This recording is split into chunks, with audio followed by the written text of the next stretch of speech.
ಕರ್ಬೇವಿನ ಸೊಪ್ಪು ಆರೋಗ್ಯಕ್ಕೆ ತುಂಬ ಒಳ್ಳೆಯದು, ಹೆಲ್ತ್ಗೂ ಒಳ್ಳೆಯದು ಮತ್ತು ಸ್ಕಿನ್ಗೂ ಒಳ್ಳೆಯದು.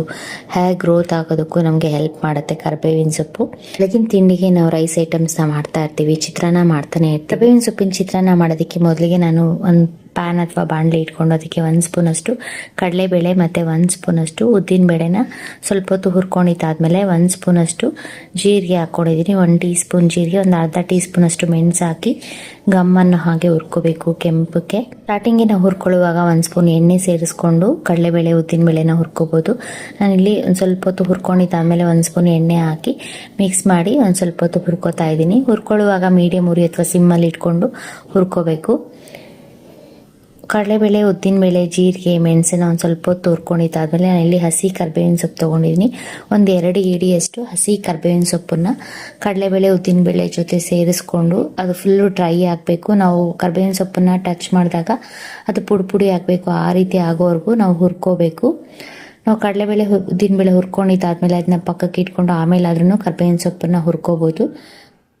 ಅದ್ರ ಜೊತೆಗೆ ನಾನಿಲ್ಲಿ ಒಂದು 1/4 ಟೀ ಸ್ಪೂನಷ್ಟು ಮೆಂತ್ಯ ಸಹ ಸೇರಿಸ್ಕೊತಾ ಇದ್ದೀನಿ. ಮೆಂತ್ಯನೂ ಸಹ ಸ್ವಲ್ಪ ಹೊತ್ತು ಹುರ್ಕೋಬೇಕು ಕರ್ಬೇವಿನ ಸೊಪ್ಪಿನ ಜೊತೆ. ಕರ್ಬೇವಿನ ಸೊಪ್ಪಿನಲ್ಲಿರೋ ನೀರಿನ ಅಂಶ ಎಲ್ಲ ಹೋಗಿ ಅದು ಫುಲ್ಲು ಡ್ರೈ ಆಗಬೇಕು. ಆ ರೀತಿ ಹುರ್ಕೊಂಡಿದ್ದಾದಮೇಲೆ ನಾವು ಹುರ್ಕೊಂಡಿರೋ ಸಾಮಗ್ರಿ ಎಲ್ಲ ತಣ್ಣಕ್ಕಾದ್ಮೇಲೆ ಅದನ್ನು ಮಿಕ್ಸಿ ಜಾರ್ಗೆ ಹಾಕ್ಕೊಂಡು ಪೌಡ್ರ್ ಮಾಡ್ಕೊತಾ ಇದ್ದೀನಿ.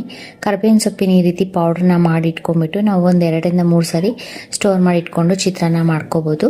ಈ ಪುಡಿ ರೆಡಿ ಆದಮೇಲೆ ಬಾಣಲೆ ಇಟ್ಕೊಂಡೋದಕ್ಕೆ ನಾನು 1 ಟೇಬಲ್ ಸ್ಪೂನ್ ಎಣ್ಣೆ ಹಾಕ್ಕೊಂಡು ಎಣ್ಣೆ ಬಿಸಿ ಆದಮೇಲೆ ಸಾಸಿವೆ ಒಗ್ಗರಣೆ ಮಾಡ್ಕೊತಾ ಇದ್ದೀನಿ. ಸಾಸಿವೆ ಸಿಡ್ದಾದ್ಮೇಲೆ ಅದಕ್ಕೆ 1 ಹಿಡಿಯಷ್ಟು ಕಡಲೆಬೇಳೆ ಹಾಕ್ಕೊಂಡು ಎಣ್ಣೆಯಲ್ಲಿ ಹುರ್ಕೋತಾ ಇದ್ದೀನಿ. ಅದ್ರ ಜೊತೆಗೆ ಕರ್ಬೇವಿನ ಸೊಪ್ಪು ಹಾಕ್ಕೊಂಡಿದ್ದೀನಿ. ಹಸಿ ಕರ್ಬೇವಿನ ಸೊಪ್ಪು ಹಾಕ್ಕೊಂಡು 1 ಹಿಡಿಯಷ್ಟು ಕಡಲೆ ಬೀಜ ಹಾಕ್ಕೊಂಡು ಕಡಲೆ ಬೀಜ ಮತ್ತು ಕಡಲೆಬೇಳೆನ ಎಣ್ಣೆಯಲ್ಲಿ ಒಂದು ಸ್ವಲ್ಪ ಹೊತ್ತು ಕ್ರಿಸ್ಪಿ ಆಗೋವರೆಗೂ ಹುರ್ಕೋಬೇಕು. ಹುರ್ಕೊಳ್ಳುವಾಗ ಜೊತೆಗೆ ನಾನಿಲ್ಲಿ ಒಂದು ಸ್ವಲ್ಪ ಕಡಲೆಬೇಳೆ ಜೊತೆಗೆ ಉದ್ದಿನಬೇಳೆನೂ ಸೇರಿಸ್ಕೊಂಡಿದ್ದೀನಿ. ಉದ್ದಿನಬೇಳೆನೂ ಸಹ ಎಣ್ಣೆಯಲ್ಲಿ ಹುರ್ಕೊಂಡಿದ್ದಾದಮೇಲೆ ಖಾರಕ್ಕೆ ಅಂತ ಹಸಿಮೆಣ್ಸಿನ್ಕಾಯಿ ಹಾಕ್ಕೊಂಡಿದ್ದೀನಿ. ಹಸಿಮೆಣ್ಸಿನ್ಕಾಯಿನ ಒಂದು ಸ್ವಲ್ಪ ಹೊತ್ತು ಎಣ್ಣೆಯಲ್ಲಿ ಹುರ್ಕೋಬೇಕು. ಹಸಿಮೆಣ್ಸಿನ್ಕಾಯಿ ಹುರ್ಕೊಂಡಿದ್ದಾದಮೇಲೆ ಇದಕ್ಕೆ ಒಂದು ಸ್ವಲ್ಪ ಅರಿಶಿನ ಪುಡಿ ಸೇರಿಸ್ಕೊಂಡು ಲಾಸ್ಟಲ್ಲಿ ಕೊತ್ತಂಬರಿ ಸೊಪ್ಪನ್ನು ಸೇರಿಸ್ಕೊತಾ ಇದ್ದೀನಿ. ನಾನಿಲ್ಲಿ ಈರುಳ್ಳಿ ಬಳಸಿಲ್ಲ ಚಿತ್ರಾನ್ನಕ್ಕೆ, ನೀವು ಬೇಕು ಅಂದರೆ ಈರುಳ್ಳಿನೂ ಸಹ ಹಾಕ್ಕೋಬೋದು. ಈ ಚಿತ್ರಾನ್ನಕ್ಕೆ ಈರುಳ್ಳಿ ಬೇಕಾಗಿಲ್ಲ, ಹಾಗೆಯೇ ನಾವು ಕರ್ಬೇವಿನ ಸೊಪ್ಪಿನ ಚಿತ್ರಾನ್ನ ಮಾಡ್ಕೋಬೋದು. ಕೊತ್ತಂಬರಿ ಸೊಪ್ಪಿನ ಹಾಕಿ ಮಿಕ್ಸ್ ಮಾಡ್ಕೊಂಡಿದ್ದಾದಮೇಲೆ ನಾನಿಲ್ಲಿ ಒಂದು 2 ಸ್ಪೂನಷ್ಟು ನಾವು ರೆಡಿ ಮಾಡಿ ಇಟ್ಕೊಂಡಿರೋ ಕರ್ಬೇವಿನ ಸೊಪ್ಪಿನ ಪುಡಿನ ಹಾಕ್ಕೋತಾ ಇದ್ದೀನಿ. ಪುಡಿ ಹಾಕ್ಕೊಂಡು ಎಣ್ಣೆ ಜೊತೆ ಮಿಕ್ಸ್ ಮಾಡಿ ರುಚಿಗೆ ತಕ್ಕಷ್ಟು ಉಪ್ಪು ಸೇರಿಸ್ಕೊಂಡು ಎಣ್ಣೆಯಲ್ಲಿ ಆ ಪುಡಿನ ಒಂದು ಸ್ವಲ್ಪ ಹೊತ್ತು ನಾನಿಲ್ಲಿ ಫ್ರೈ ಮಾಡ್ಕೋತಾ ಇದ್ದೆ. ತುಂಬ ಹೊತ್ತು ಬೇಡ, ಆಲ್ರೆಡಿ ನಾವು ಸಾಮಗ್ರಿ ಎಲ್ಲ ಹುರ್ಕೊಂಡು ಪೌಡ್ರ್ ಮಾಡ್ಕೊಂಡಿರೋದ್ರಿಂದ ಎಣ್ಣೆ ಜೊತೆ ಸೇರಿಸಿ ಮಿಕ್ಸ್ ಮಾಡಿ ರುಚಿಗೆ ತಕ್ಕಷ್ಟು ಉಪ್ಪು ಹಾಕಿ ಸೇರಿಸಿ ನಾವು ಇಲ್ಲಿ ಮಿಕ್ಸ್ ಮಾಡ್ಕೋತಾ ಇದ್ದೀನಿ. ನಾವು ಪುಡಿನ ಎಣ್ಣೆಗೆ ಹಾಕಿ ಮಿಕ್ಸ್ ಮಾಡ್ಕೊಳ್ಳೋದು ಬೇಡ ಅಂದರೆ ಅನ್ನ ಸೇರಿಸ್ಕೊಂಡು ಅದ್ರ ಮೇಲೆ ಪುಡಿ ಹಾಕಿ ಆ ರೀತಿ ಆದರೂ ಮಿಕ್ಸ್ ಮಾಡ್ಕೋಬೋದು.